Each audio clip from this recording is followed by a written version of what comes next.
I'm going to be making some vibrating blade baits using this Do It mold.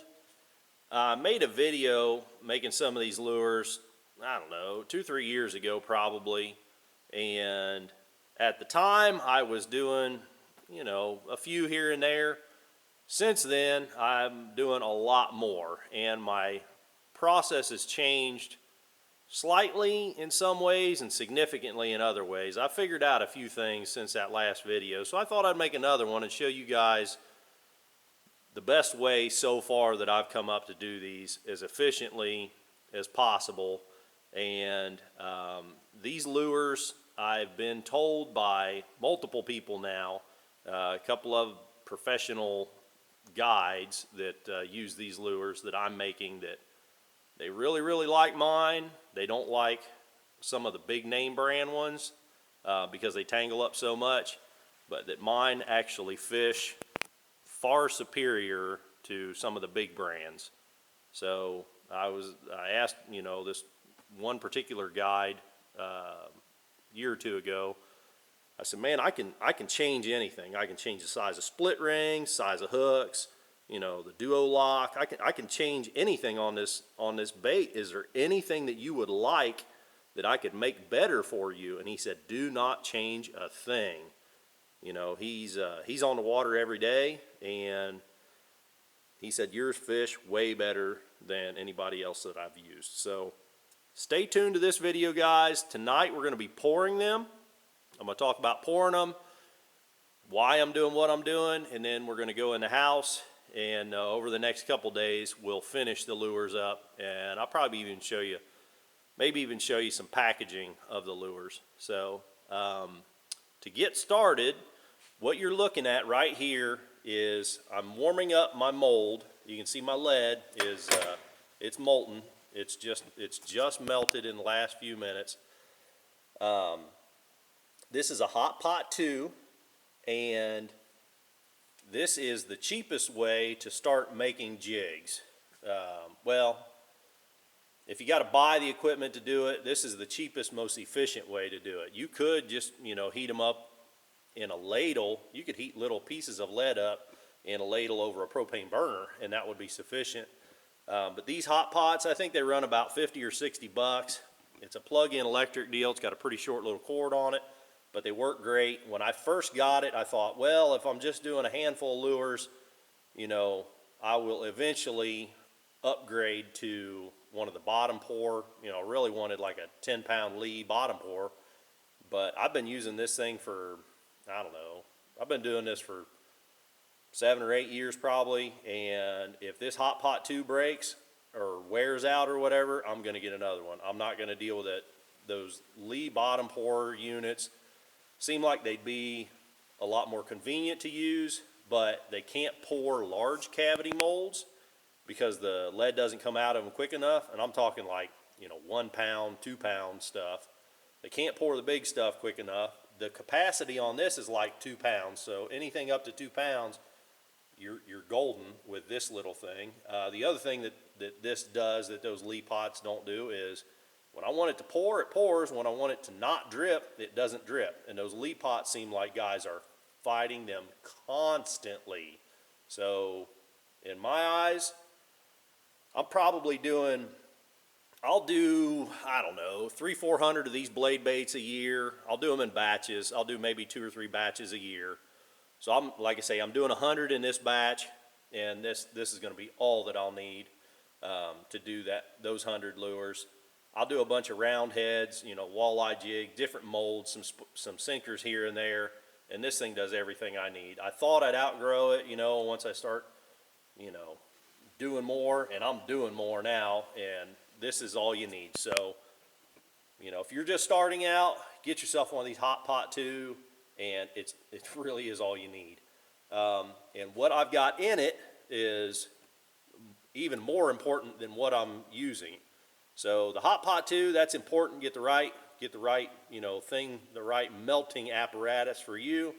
But what I've got in it is really soft lead, and it's critical for some of these molds, fishing lure molds in particular. If you're doing bullets, you can get away with hard lead, and in fact you probably want hard lead in a lot of circumstances. But with fishing lures, you want the very softest lead you can get. And if you're buying stuff and you don't know any better, if you're a new guy to this, you need to verify like it's soft lead. When I first bought my first batch of lead, I bought it on eBay. I didn't know where else to get it. The guy said it was soft lead. The listing said it was soft lead. And when I used it to pour with, I couldn't get some of the cavities to fill out on some of my molds. And this vibrating blade bait was one of them. The smaller cavities, like the 1/4 ounce, wouldn't pour right. And what I realized was that my lead was too hard. If you take 2 pieces of lead, I got this from the scrap yard. This was bricks of lead that I don't know what their original purpose was, but it was very symmetrical bricks that the scrap yard had for sale that were not remelted bricks. These were smelted from the factory. They were oxidized really big on the outside. I mean, you could tell that this was some big factory mold that these bricks sort of interlocked, and it was really soft lead. And the easiest way, guys will tell you can scratch it with your fingernail, yep, and I can scratch this with my fingernail. I can feel that digging in. I don't know if you can see those scratches there or not in that little piece, those little diagonal scratches I'm putting with my thumbnail. Scratch it with your thumbnail. If it scratches, it's soft. Listen to this.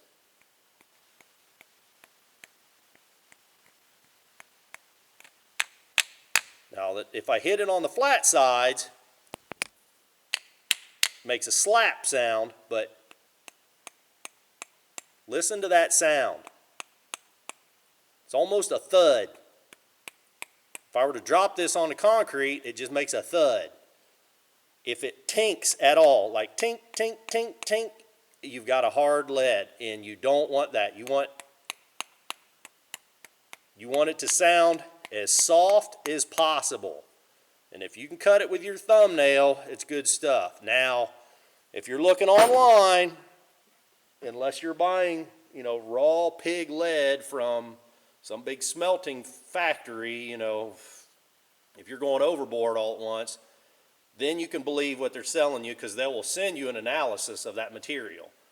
But if you're just buying 5-10 pounds off of some guy on eBay or some guy you found on Facebook somewhere, do what you can to verify that they're selling you good soft lead. If you can go to your scrap yard and find something that you can put your hands on before you buy it, you're probably better off. So make sure, if you're doing fishing lures, make sure you got soft lead. It is critical. It's going to save you so much frustration. There's going to be guys tell you, oh, you can get away with hard lead, but I'm telling you, it's going to save you so much frustration. Do the legwork, find some soft lead. Okay, so then that's my long story on that. So we're ready to pour now. This thing is internally regulated, so once it gets up to temp, it's up to temp. You can look at the lead and see that it's sort of a yellowish. It kind of gets blue if it were to overheat.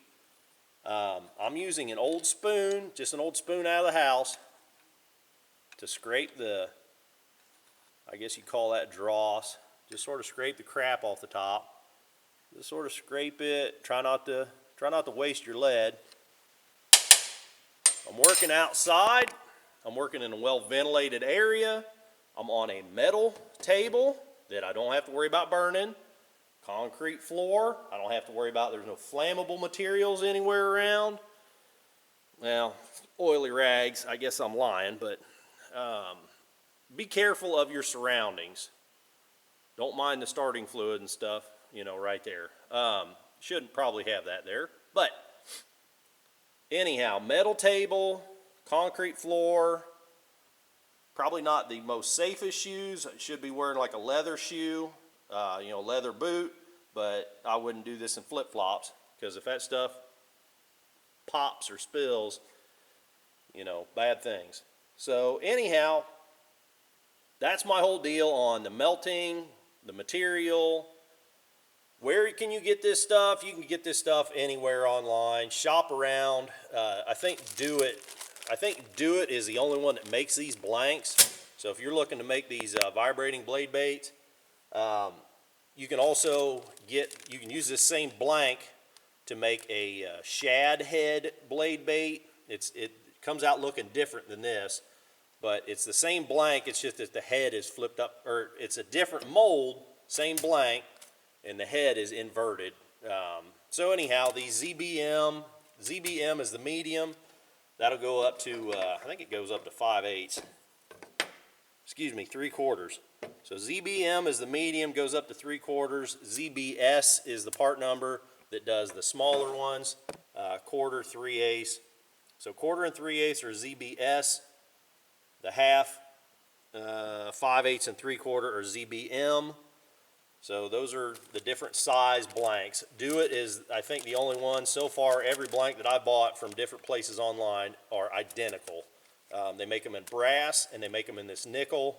I think they're all brass, but this nickel is just treated one more time, so they're nickel coated. But it's the same metal that's stamped out. It's just treated differently. So, but so far I haven't found any difference in quality from the different places that I bought it. This order came from Barlow's, barlowstackle.com, I think is the name of the website. I like dealing with them. They're pretty consistent. They're good on their shipping and stuff like that.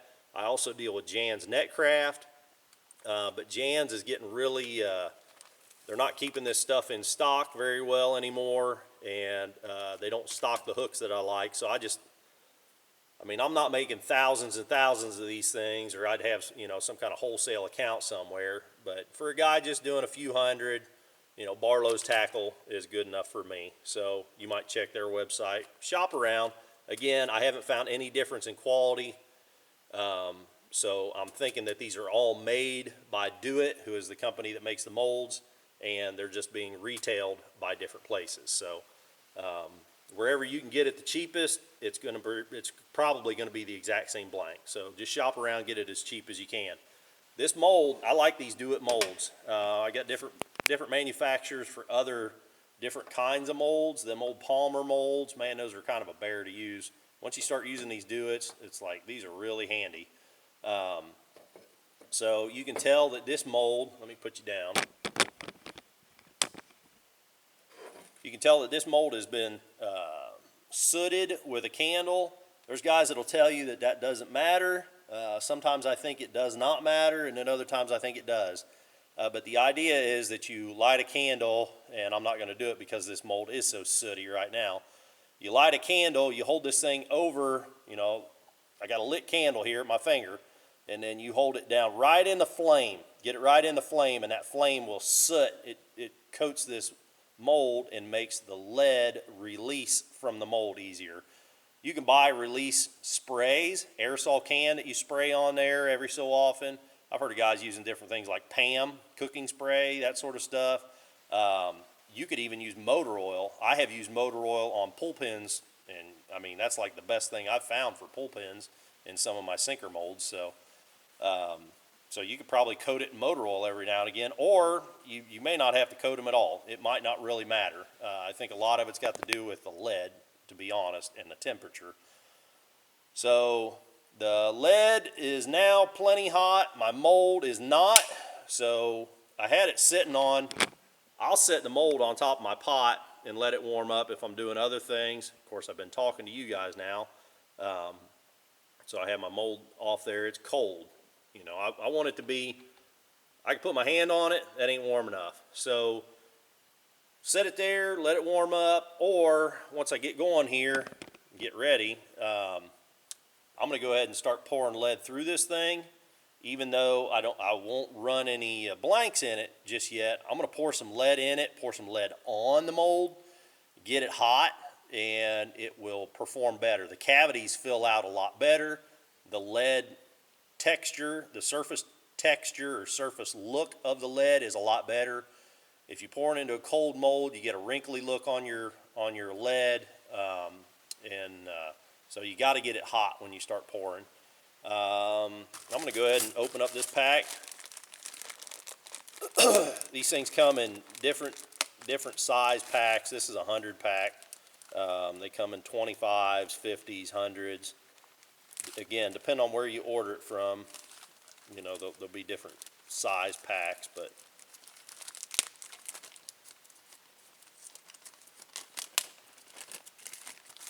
so I'm just going to pour a few out where I can get them, you know, they're easier to get my hands on. I'm going to start pouring onto the mold. Now, this lead will peel right off of this mold. It'll fall right off this mold, but we need to get this thing hot. We're getting ready to pour, so let's get the mold hot.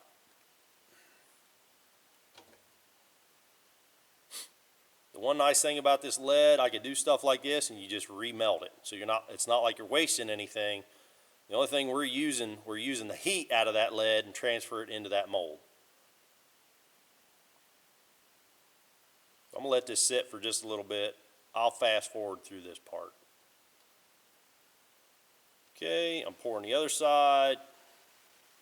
Sometimes you flip it over and it'll fall right off.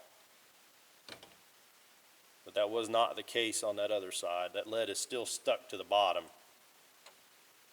I spilled a little bit, but that's okay. I'll pick it up with my needle nose pliers, and I'm just going to put it right back in the pot.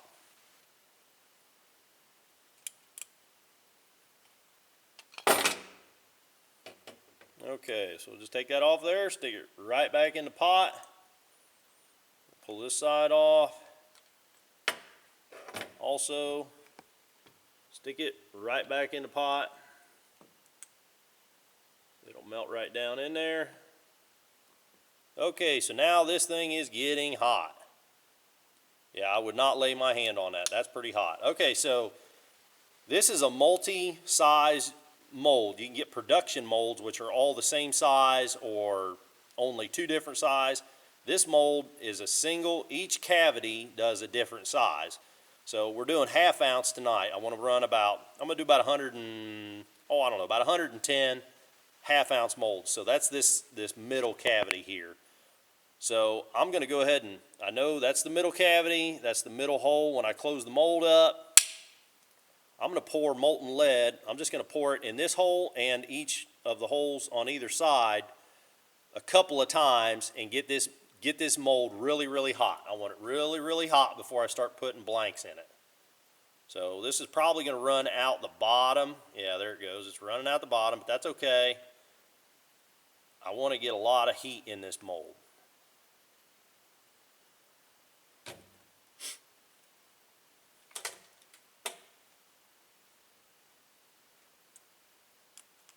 Make sure you clean all the little pieces out. I'm going to do that again.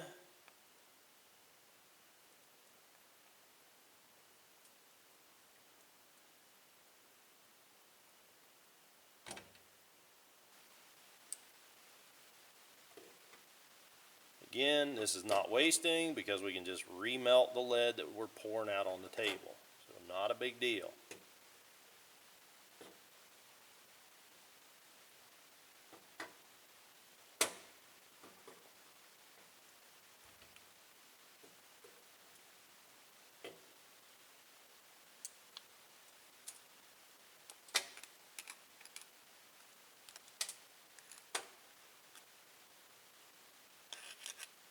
Okay.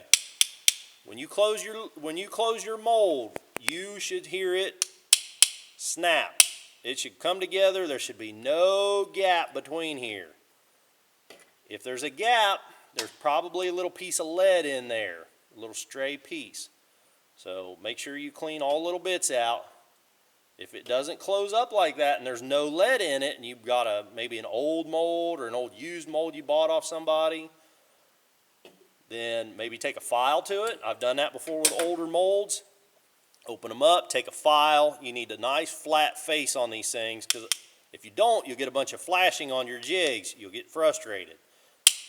So it should close like that every time, even when you got the blank in there. So we're gonna go ahead and start pouring with blanks. Just gonna grab one off the pile there. Be careful because your mold is hot now. Lay that blank in there. And make sure when you close it, it snaps closed. There's no gap there.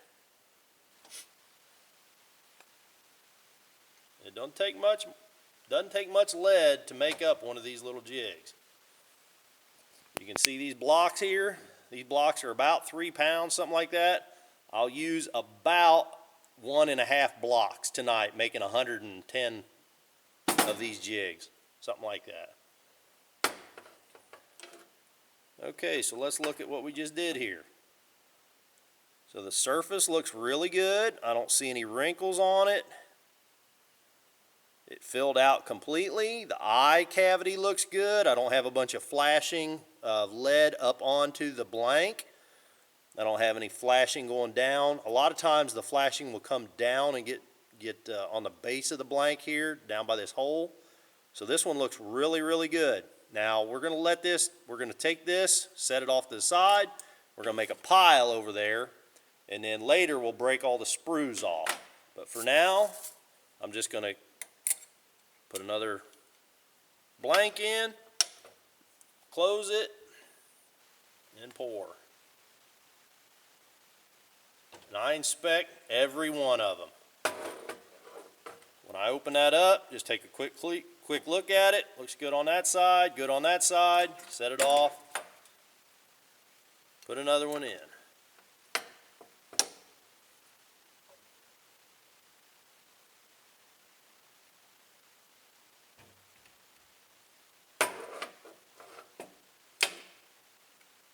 Take a look at both sides, quick glance, pouring good.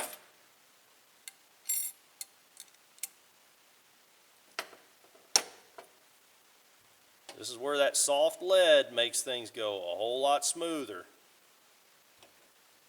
If you got hard lead, sometimes it won't pour very good. You end up trying to melt the lead off the blank, then it never does get quite as clean as that first pour with a blank. So when you try to melt the lead off, they get like a dirty look. That next pour, they're never quite as clean. So soft lead just makes things go so much easier. Okay, so you can see I've been pouring for a while. I poured a small pile, sort of pushed them to the back of the workbench, and then made another pile. So these are hot. These have been sitting back here cooling. So now we're going to break the sprue off. My pot's getting low, so I need to add lead to it. Well, rather than remelting one of these big chunks, I'm going to have to break all these sprues off, so I might as well go ahead and do that now and get this lead from this little sprue back into the pot so I can reuse it. Again, there's very little waste. So the best way to do this is not to clip that off. A lot of guys' first thought is, grab a set of side cutters and snip it off. You can, but what works better is you get the sprue in one hand, grab the body in a couple of fingers, and you want to wiggle this multiple times.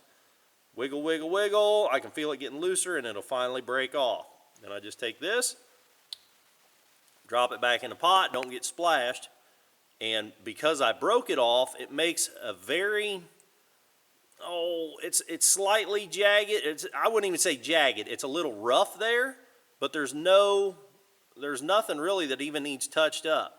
I won't touch this up. A lot of guys, when they'll clip with a sprue cutter or a side cutter, it'll leave a jagged little edge, and they'll have to hit that with a file or sand it. This doesn't need any attention at all. That's ready to go ahead and build the rest of the lure. So I'll throw that in my little bucket here. And while I'm breaking these off, I'm counting them, because again, I want to make about 110 of them. So I've got just a few in there. What is that? 1, 2, 3, 4. Grab the bait, wiggle, wiggle, wiggle. Don't do it all in one motion, one big snap, because that could create a jagged edge. You want to wiggle, wiggle, wiggle, and then drop that in there, put that over there.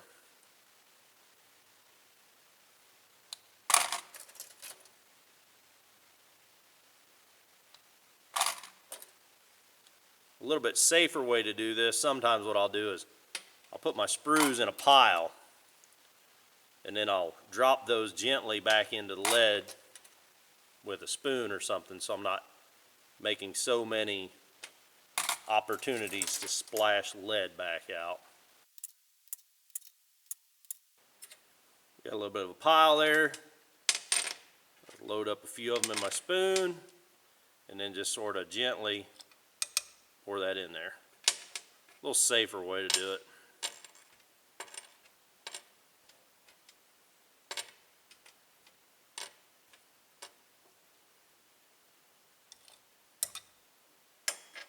Okay, so I ended up pouring just 104 of them.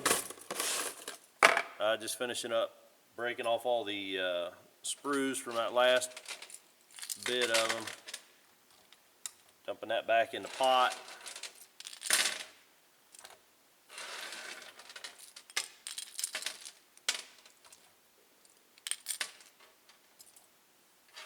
We'll let it remelt. I just like to melt it as one, one big piece rather than having all these little sprues laying in the pot waiting till next time, or have to store them somewhere. Even these little bits that sort of drip on the table, we can reuse them, save all that stuff. So there's not much waste.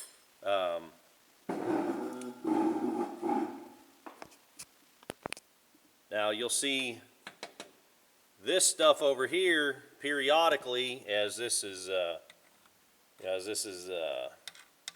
sitting here melting. While I'm working.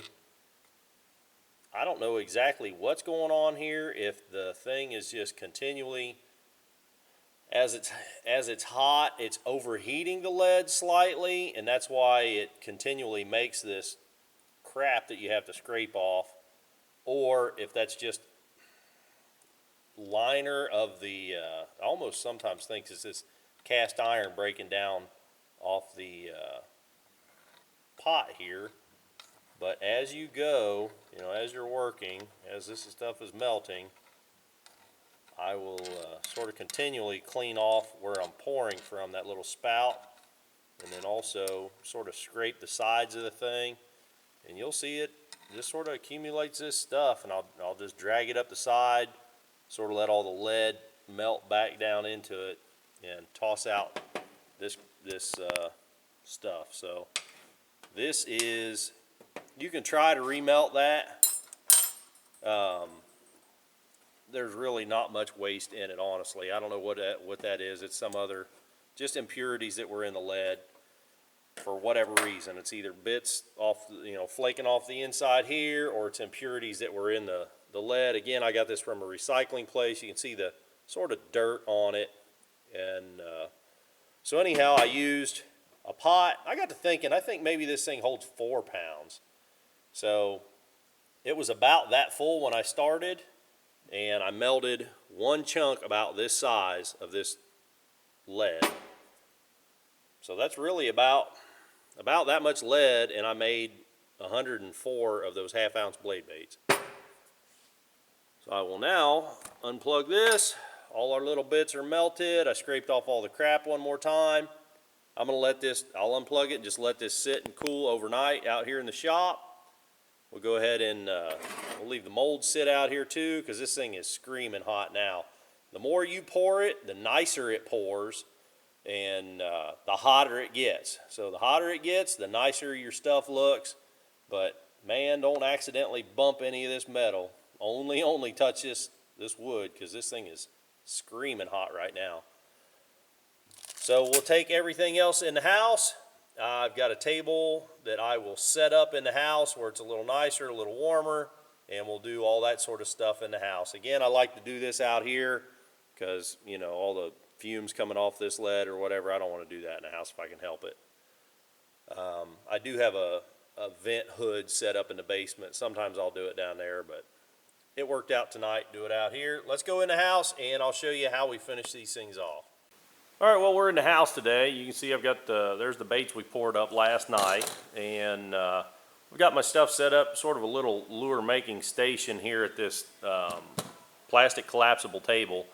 And sometimes I do this stuff down in the lure workshop, but you might hear in the background kids' videos playing. My daughter is homesick from school, so I'm keeping an eye on her up in the living room, and rather than being down in the basement where I can't, keep an eye on her, I just set up this table up here. So we're in my in the living room today.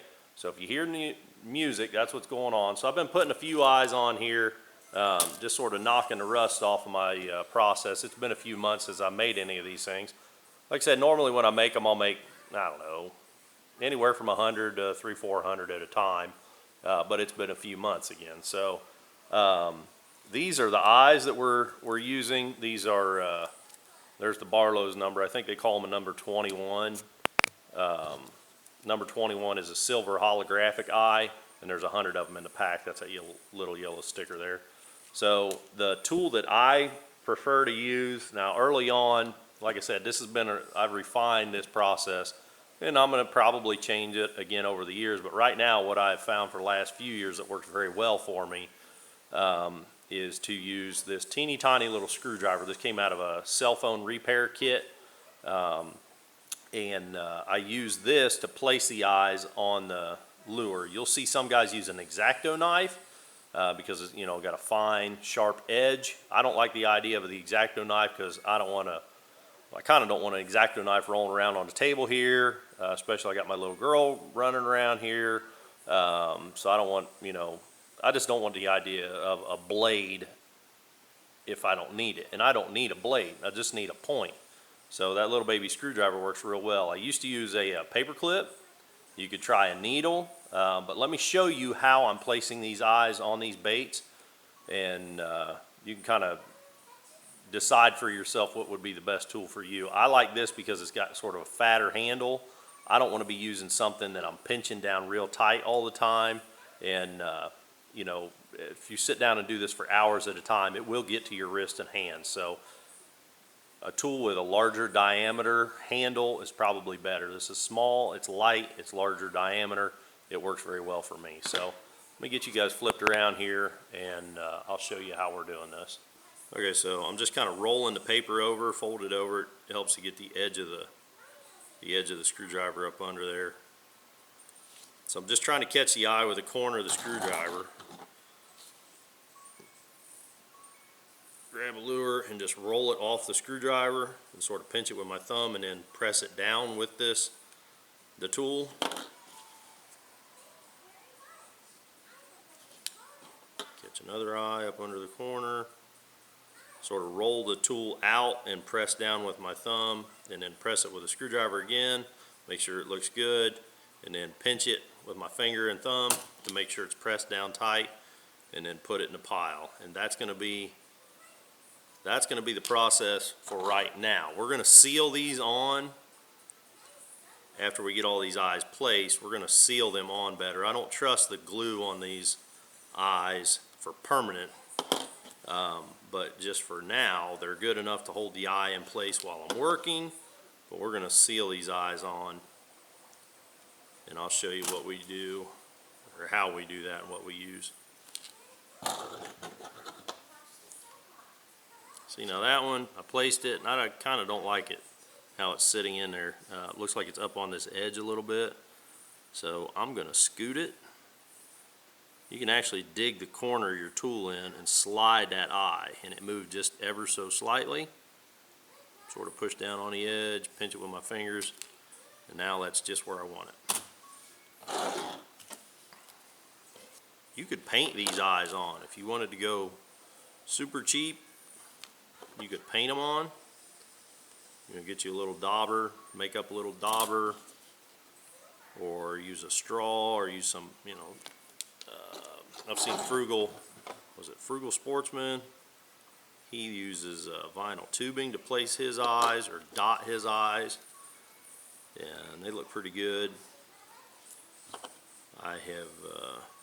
I'll use a little homemade dauber for my round head jigs and paint eyes on, but these 5/32 eyes are reasonably inexpensive. They look really good on here.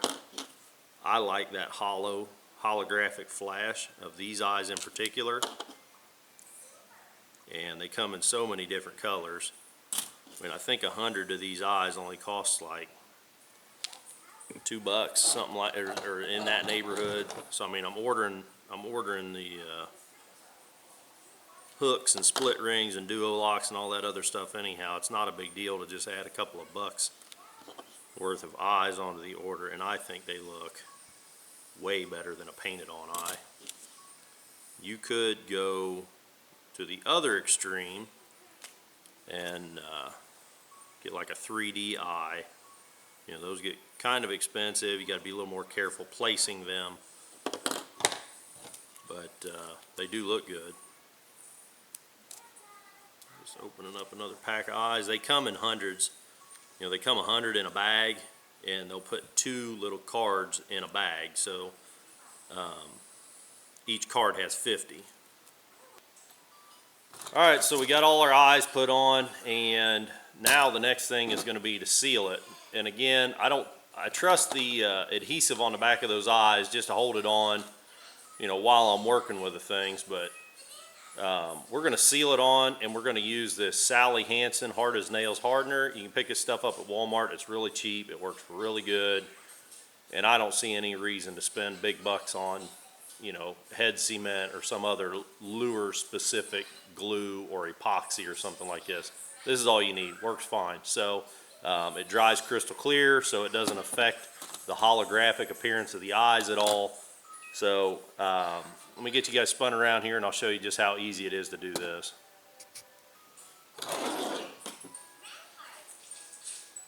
So it doesn't take much of this stuff. The idea is just to seal around the outside of the eye. That's all it takes. I'm only going to do one eye on each bait, and just I'm sliding the things across the table. And we'll let the eye that's facing up dry. It doesn't take long. By the time I get done through this pile, or by the time I get done sort of gluing one eye, then I'll be able to start back in. Now, the first ones that I did will be ready to flip over and do the other side.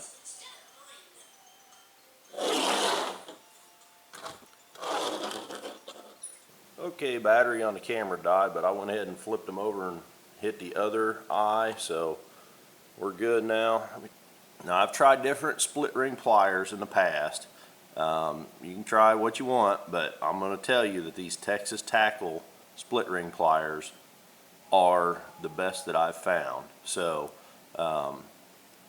they're just all around. They're a little small. I don't like sort of how small they are in my hand. Again, you know, ergonomics and you know, having something that fits your hand so your hand doesn't cramp up or whatever. They're a little bit small in the handle, but the head is just perfect for these number 3 split rings. So I'm going to go ahead and sort of get this stuff organized.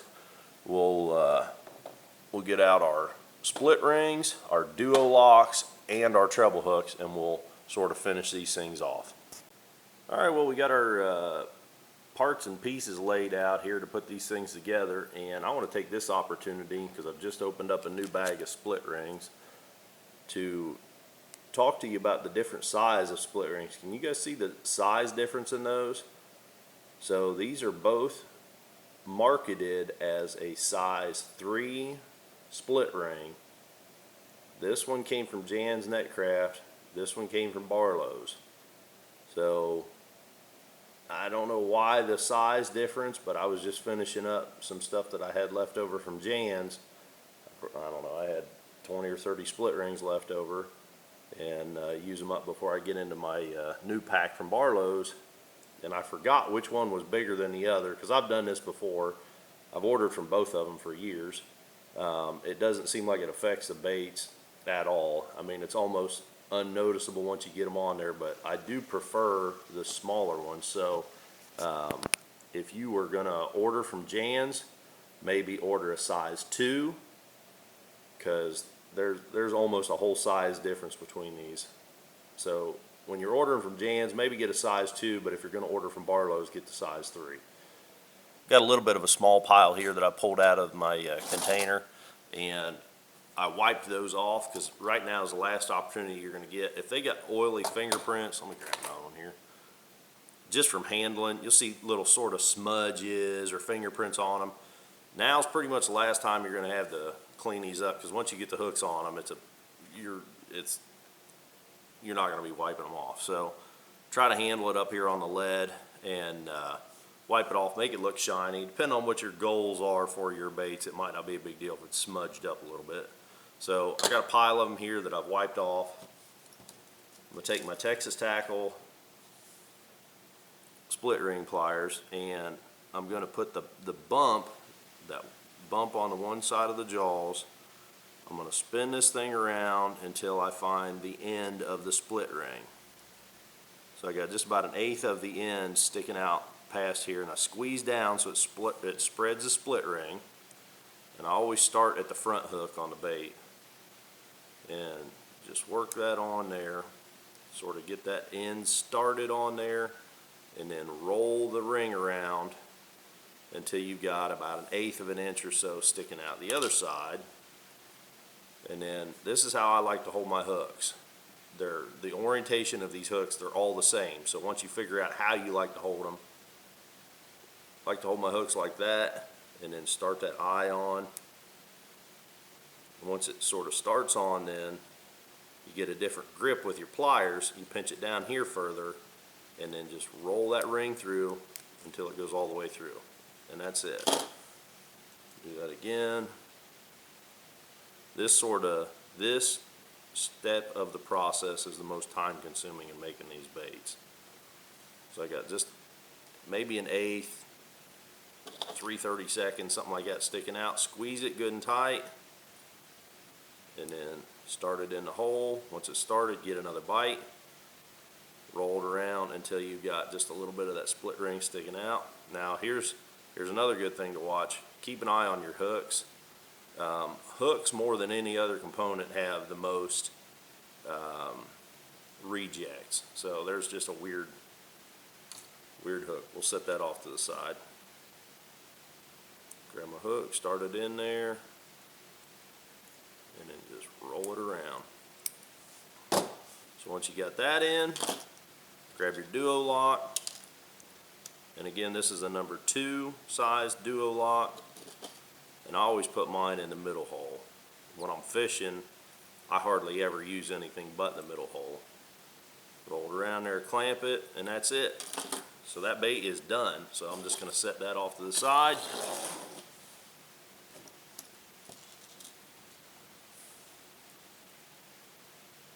You kind of get in a groove once you start doing a bunch of them.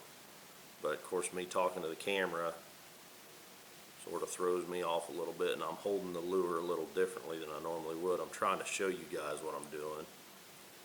My eyes ain't the best, so it's kind of hard for me to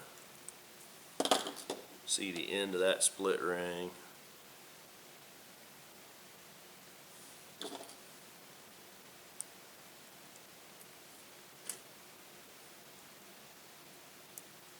Be careful here, because these, again, this is a VMC 9651BZ. These things are sticky hooks, man. I really like them. I love that they're short shank, and they are super sharp.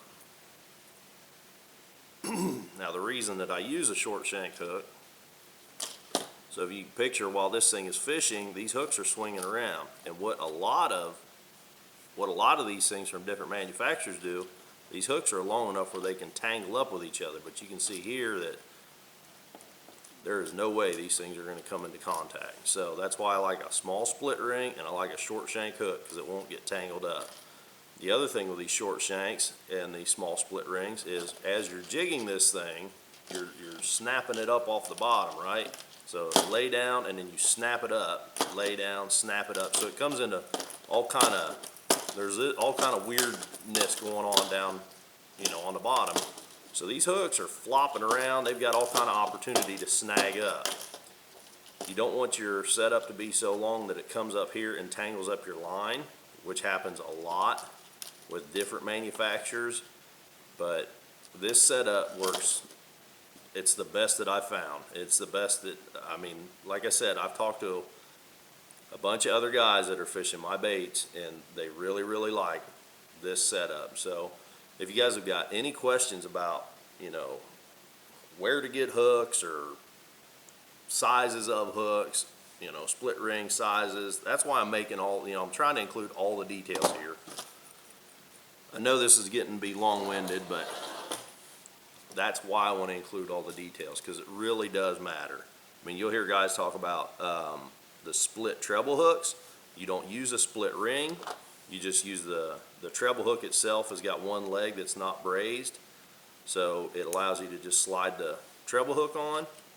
But I've talked to guys that don't like that it's got a different action when it fishes, and they feel like that the fish are easily unhooked from that split treble. Now, why would anybody do that? Why would anybody use that split treble then if it's possibly a problem? Well, because this is a tedious process. Those split trebles slide right on. So you can make baits a whole lot faster.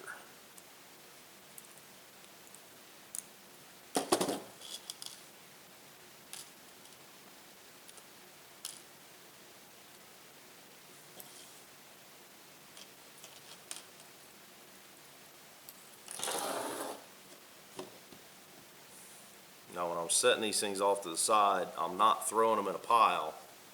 I'm spreading them out, because the next step of the process is going to be packaging. So I don't want them tangled together in a big knot, because these things are really good at getting tangled together. If you put two of these baits next to each other, it's almost like gravity pulls them together and tangles the hooks all up.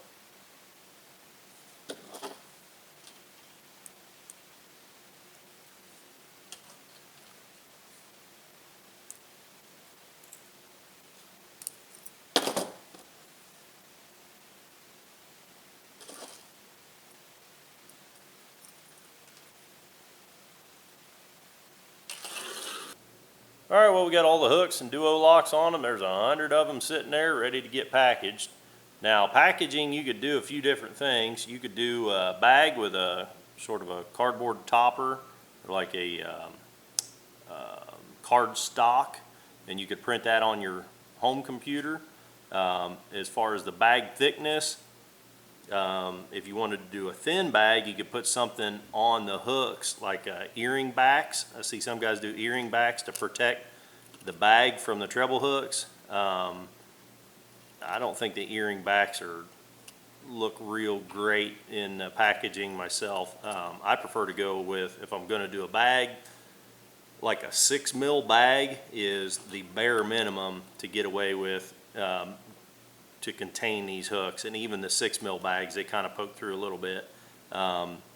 So bags are okay. Bags are a little cheaper. Bags are a little more, I don't know, they don't look quite as good, but you save just a little bit of money. A little more labor involved in the bags, especially if you're printing it, printing that bag topper yourself, because you're going to have to fold it, staple it, punch a hole, and then it doesn't look even quite as good as the boxes.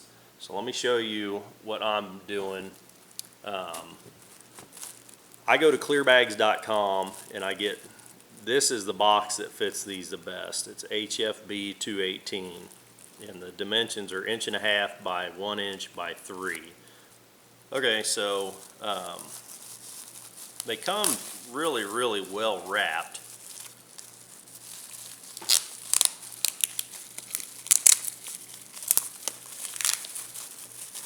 They got all kind of wrapper on them.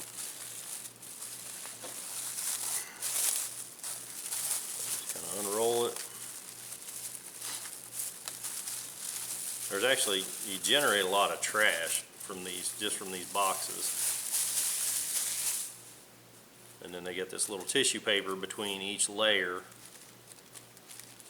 So the boxes they're crystal clear. They're flat, of course. So it doesn't take much to pop them up.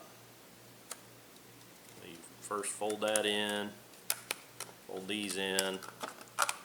I make the tops first, and then you could take a piece of paper, again, print it out on your printer, and design something to just slide in here like this, sort of lift up on this lip and get that paper up under the lip, and that could be the back. You could print any kind of design on that you wanted to, and then just drop your bait in there, I like mine nose down. Fold the bottom in. Now with a paper, you're going to have to hold it down when you put this flap in. So again, I use the same tool that I used to put the eyes on. And again, I'm a little rusty. This is the first one of this order, but you kind of manipulate that paper, you kind of hold it down just a little bit. And now that is a good looking little package. And they also include, find them here, they include these little sticky dots that come in a pack here.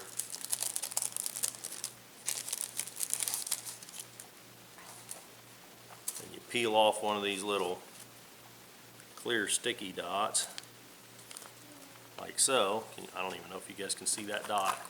And that goes on, and you just put it on the back here. I'm not going to seal this up. You put it on the back here and you fold it over, and that holds that bottom flap from flipping open. And that's it. So then that's what your packaging looks like. And it's got these real nice tabs. It'll stand up on its own. If you wanted to, you can leave this on a shelf or whatever. They stand up great. But again, you can hang it on, pegboard hook or whatever. They hang real nice. And the box, I prefer these boxes way more than using some sort of plastic bag. They look a whole lot better. They are expensive, but then you don't have to worry about, anybody getting snagged. I have never had, in the thousands that I've done, I have never had one of these hooks make its way out of this box. So you got absolutely no danger of anybody getting hooked. So that's the long story on how I make these blade baits, the packaging, what goes into them. I know it's a sort of long, laborious video here, but I wanted to share with you guys, the tips and tricks that will really help you to make a difference, because the minor details with these things really does add up. So if you got any questions, leave them in the comments below. If you like this video, click the thumbs up button, and if you want to see more videos like this, click the subscribe button. And until the next time, keep on tinkering.